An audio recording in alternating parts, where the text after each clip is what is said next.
दुख इस बात का है जब बिल पेश हुआ उसमें एक टर्म एंड कंडीशन है। वो टर्म ये है कि एक्ट तो हम पास कर देंगे पर ये लागू तब होगा जब डिलिमिटेशन होगा। अब डिलिमिटेशन की लड़ाई तो वैसे ही सदर्न स्टेट्स की चल ही रही है। हक तो 50% का बनता है, आज हम सिर्फ 33% के लिए लड़ रहे हैं। मैंने क्वेश्चन पूछे हैं कि कब सेंसस होंगे, जनगणना कब होगी और जातिगत जनगणना होती है कि नहीं होती है, सरकार की इसमें क्या मंशा है।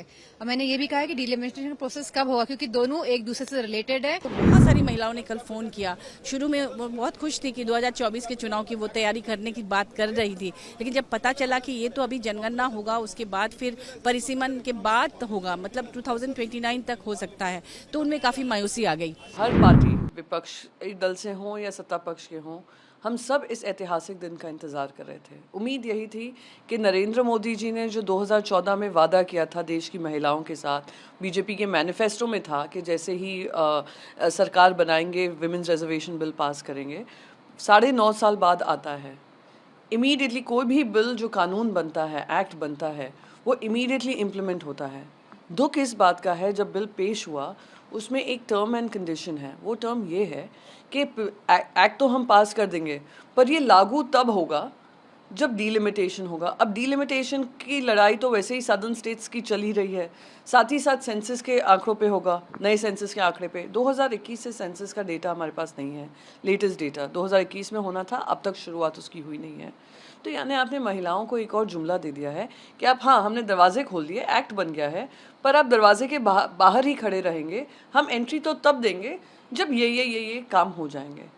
तो ये जुमला है और दुखद है कि इतने ऐतिहासिक चीज़ को, जिसकी लड़ाई संघर्ष हम 30 साल से लड़ रहे हैं, जो हमें कॉन्स्टिट्यूशनली मैंडेटेड था, पर हमें डिनाई किया जा रहा है। जितना उत्साह था और जितनी खुशी कल थी, मैं कह सकती हूँ कि सरकार ने पूरी तरह उस पर पानी फेर दिया। और शायद ये मेरी भावना देश की सारी औरतें महसूस कर रही हैं, जिन्होंने समझा कि 75 साल बाद आखिर में कोई प्रधानमंत्री और सरकार पूरी बहुमत वाली आई है जो औरतों को उनका हक देगी। हक तो 50% का बनता है, आज हम सिर्फ 33% के लिए लड़ रहे हैं।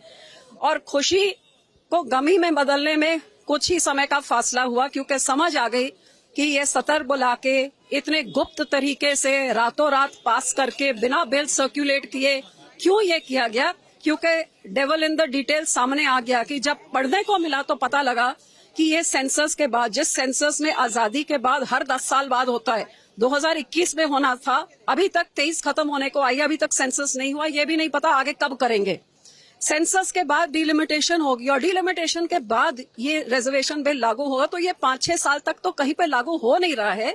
तो फिर आपने जो 10 साल पहले वादा किया था, 9.25 साल जब 6 महीने रह गए इलेक्शन के लिए, तो आपको ये बिल लाने की क्या जरूरत जब आप लागू ही नहीं कर रहे हैं। और जो आपने लागू नहीं करना तो लेके क्यों आए।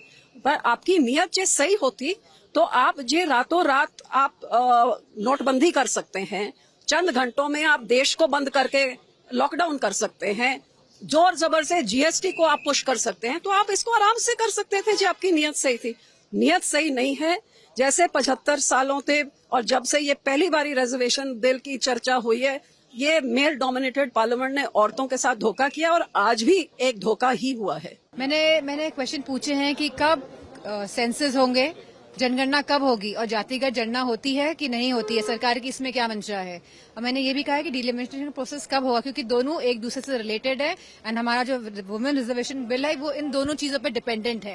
सो इट इज वेरी इंपॉर्टेंट कि the government clarifies on all the issues and all the facts. हमारी पार्टी झारखंड मुक्ति मोर्चा तो इसकी मांग करती रही है। आपको पता होगा कि झारखंड में महिलाओं के लिए पंचायत चुनाव में 50% आरक्षण रहा है और बहुत बड़ी संख्या में महिलाएं पंचायत चुनाव में मुखिया का चुनाव लड़ी हैं, जीती हैं, जिला परिषद चुनाव जीती हैं, अध्यक्ष बनी हैं। उनमें काफ़ी क्षमता है ट्राइबल महिलाओं में भी। तो हम लोग चाहेंगे कि इस विमेन रिजर्वेशन बिल के अंदर ST SC OBC के लिए भी अपना स्थान रहे, क्योंकि नहीं तो इंडस्ट्रियलिस्ट के घर की महिलाएं या ब्यूरोक्रेट्स के घर की महिलाएं, राजनेताओं की महिलाएं घर की, वो हावी हो जाएंगी और जो ग्रास रूट लेवल की थोड़ी गरीब तबके की महिलाएं हैं वो क्षमता रहने के बावजूद पिछड़ जाएंगी। लेकिन ये है कि मैं चूँकि झारखंड में विमेंस कमीशन की चेयरपर्सन रही हूँ और अपनी पार्टी JMM की भी विमेन विंग की सेंट्रल सेंट्रल प्रेसिडेंट रही हूँ, तो बहुत सारी महिलाओं ने कल फ़ोन किया। शुरू में वो बहुत खुश थी कि 2024 के चुनाव की वो तैयारी करने की बात कर रही थी, लेकिन जब पता चला कि ये तो अभी जनगणना होगा, उसके बाद फिर परिसीमन के बाद होगा, मतलब 2029 तक हो सकता है, तो उनमें काफ़ी मायूसी आ गई। और जहाँ तक हम बात करेंगे विमेन रिजर्वेशन की, तो झारखंड में 12.35% महिलाएं हैं विधानसभा में, जबकि वो गुजरात और हरियाणा जहाँ जहाँ भाजपा प्रदेश है उससे बहुत ज़्यादा है। तो हमारा स्टेट तो ऐसे ही आगे है, इसलिए हम चाहते हैं कि उनको अगर आरक्षण मिल जाए तो बहुत कुछ करके दिखा सकते हैं। और राज्यसभा में जहाँ की 10% है, अभी लोकसभा में 14% है, तो इनमें भी बढ़ोतरी होगी इससे।